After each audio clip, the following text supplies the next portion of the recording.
Well, hello there, Aries. How are you? It is so good to see you. I'm Mary Sue, and I'm so grateful that you're here. So today we're doing your April 2024 Tarot reading. We'll take a look first at the overall energy with the Oracle cards, and then we'll go to the Tarot to get you some more details about any obstacles on your path or areas of resistance, and of course, advice about how to manifest what it is that you are wanting in your life. All right, let's jump into it. Let's see what we have. Ascending the mountain, keep going forward. I always love that. And Dragonfly Spirit, truth transcends illusion. Number 22, master number. The number 22 means that there is like a divine counterpart for you, whether that's a romantic counterpart or it is a close friend or a business partner. There's something, I feel like you've been on this journey feeling like you are ascending the mountain, going through life completely solitary, right? See how the climber is completely by themselves, right? And I feel like you've been on a little bit of your journey lately where you are solitary, right? You don't have somebody in your life that you feel truly gets you, sees you for who you are, sees the truth of who you are, and not perhaps the way that they want to perceive the truth of you. Interesting message there, right? So it doesn't mean you don't have people in your life. It's just kind of like you don't have somebody that sees you for who you truly are. And so I feel like, part of it is understanding that you had to be on the journey by yourself for a little bit in order to learn more about who you are, so that you could then attract in this divine counterpart that sees you for who you truly are. So Aries, you are a very independent sign. We have the North Node in Aries. We're in Aries season. So it's the energy of understanding that I think you've been on this journey in order to really kind of go deep and discover more about yourself. And now it is time for somebody to come in and join you on the path. I really love that energy for you, Aries, because I think for some time you really have kind of like been by yourself. Yeah. Now, you could be that we are in eclipse season.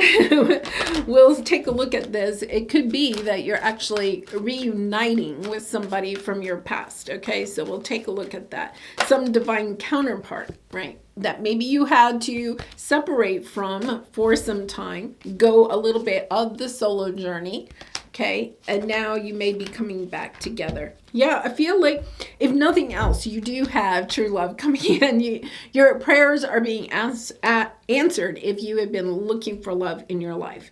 And once again, it doesn't have to be romantic, right? It could be a really good friend that understands you and you can really kind of like tell them everything that's going on with you. You can share your deepest, darkest secrets and that they'll be loyal to you. Or it could be a business partner that understands the way that you want to do business, what you want to create and put out into the world, and they're on board, right? The two of you are divine counterparts in some aspect of your life. So let's take a look at your present energy. Yeah, look at this. Taking steps. I always love that because it's kind of like a little bit about, you're taking the steps. Every single day you're getting up and you're doing what you need to do to take one more step up the mountain, right?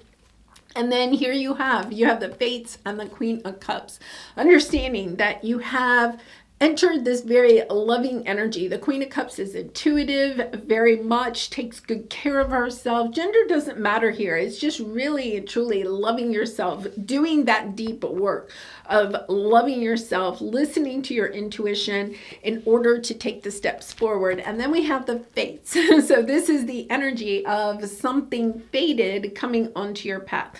And in this case, it is, I believe, somebody that's coming onto your path that's fated. Something 22, remember? Somebody that really sees you for who you are and loves you for who you are. Okay, so your obstacle here, your opportunity is that you're fearful of, a painful disappointment. Your heart's been broken in the past. I don't feel like you're wanting to rush into this because you have this energy. In fact, there's part of you that may be wanting to run away. It's kind of like, oh no, I'm not going down that path again. I've been burned and I don't want to be burned again. I'll stay on the path by myself. But here's the thing, that's your obstacle, because you have this loving energy. You're in this loving energy. You're wanting love. And yet at the same time, I feel like this person shows up and then it's kind of like, well, wait a minute. I don't know. I don't want to be hurt. So you could be kind of like, the message I'm getting is kind of like overly protecting yourself, not wanting to share too much, holding your cards close to your chest, you know, that type of thing. Yeah, I feel like this person is definitely coming in. They're solid, right? And they see you for who you are, the Hierophant. I feel like this person is also spiritual. Somebody that is also independent. You're independent. I feel like they're independent. They're not wanting, it's kind of like they're not, like the two of you click because you have gone, this is a twin flame connection, and it could be with the number 22. I feel like the two of you have both done the work in order to get to this point so that you can come together. But here you are, you're kind of blocking it, okay? You're defending yourself. You're kind of like, no, I'm not sure. I'm not sure I want to get involved in this. Can I wait on it? It's kind of like you're dragging your feet. It's time, like, no, it's time to make a decision. It's a little bit like you're hesitant. You're just hesitant and asking yourself, what are you afraid of? You know, if this is somebody returning from the past, and there is a little bit of that energy, and we are in eclipse season, right?